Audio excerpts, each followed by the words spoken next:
What up, my fellow weirdos, homies, everybody else out there listening today? We are back with Talking Stit. Sorry for a little break, been busy.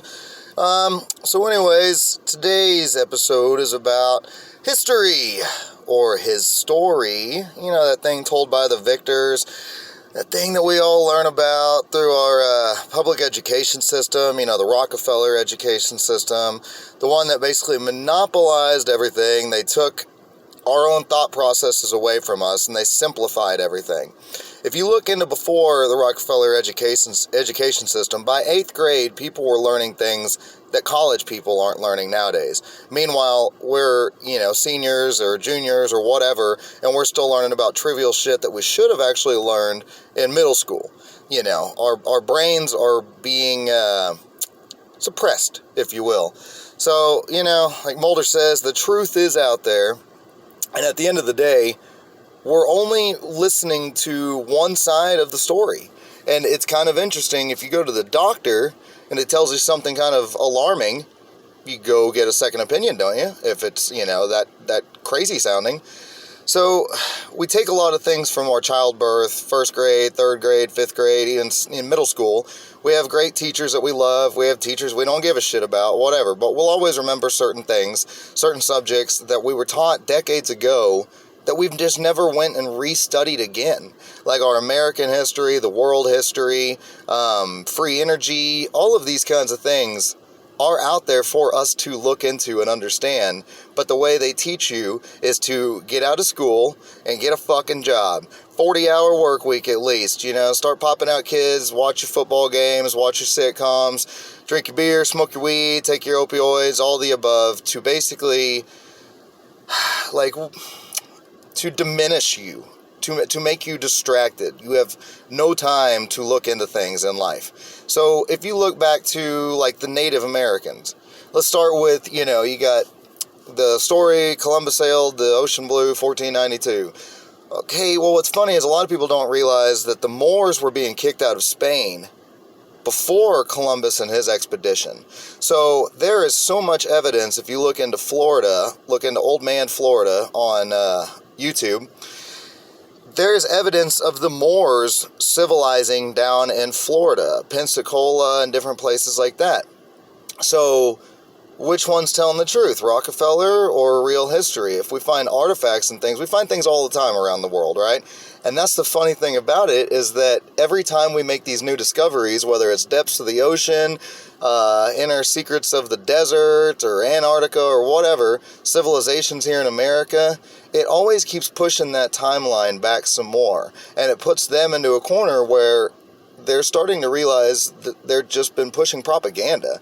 Like I said, back to, history is told by the victors. Most don't realize that J.P. Morgan and all those fancy pants back in the 40s and 30s, they were paying for the Nazis. They were paying for the Italians, Mussolini. They were fighting both sides of the war. So basically what they were doing is, if it's a blackjack table and you bet on red and black, a roulette board, and you bet on red and black, then you might not win the most amount of money, but you're guaranteed to come out victorious.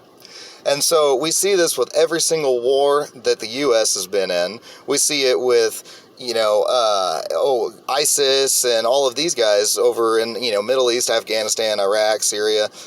We fund them all before we're told there's the bad guy.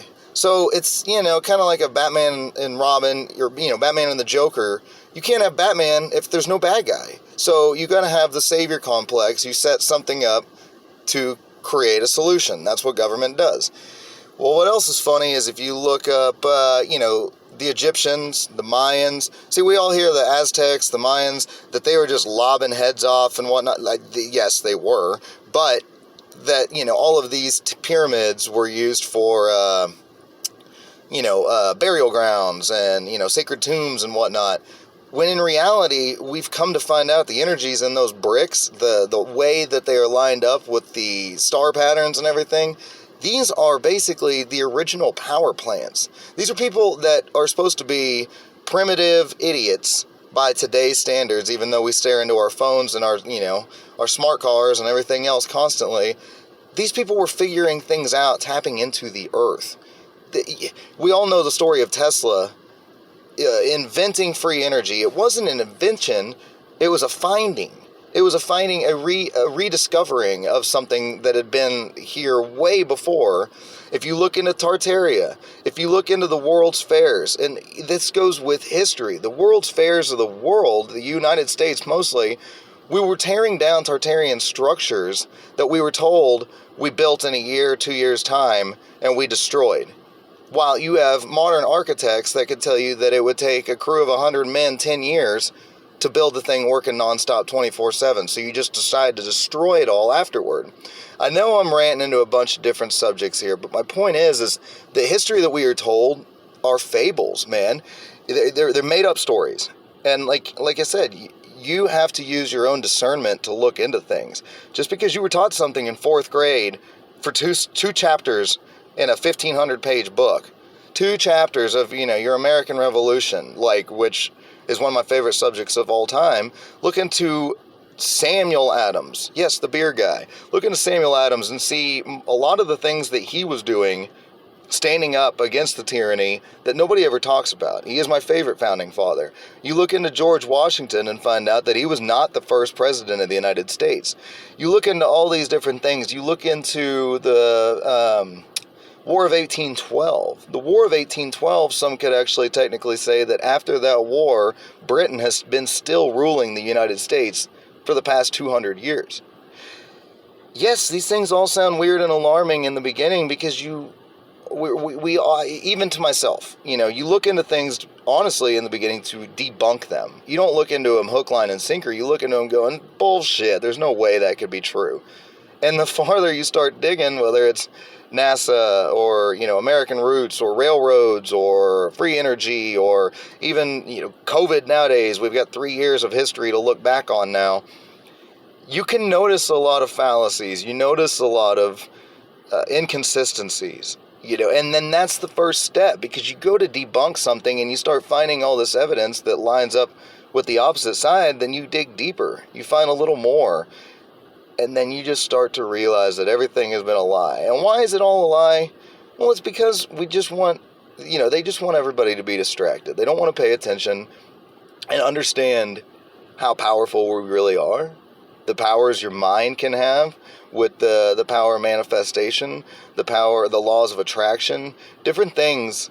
Your worldview is made up by you. The man that lives in the cave and has never seen the light of day will never know it exists if he doesn't look for it. So at the end of the day, guys, time to start re-questioning some of our history. If you got some fun subjects, send me some questions. I'll send you some links and some, some answers to things that I might know or might speculate on. I don't know everything. None of us know anything. But that's the fun part about it, is that if we don't know what we're being told, then the people that are telling us sure as fuck don't know what they're telling us either. Peace out.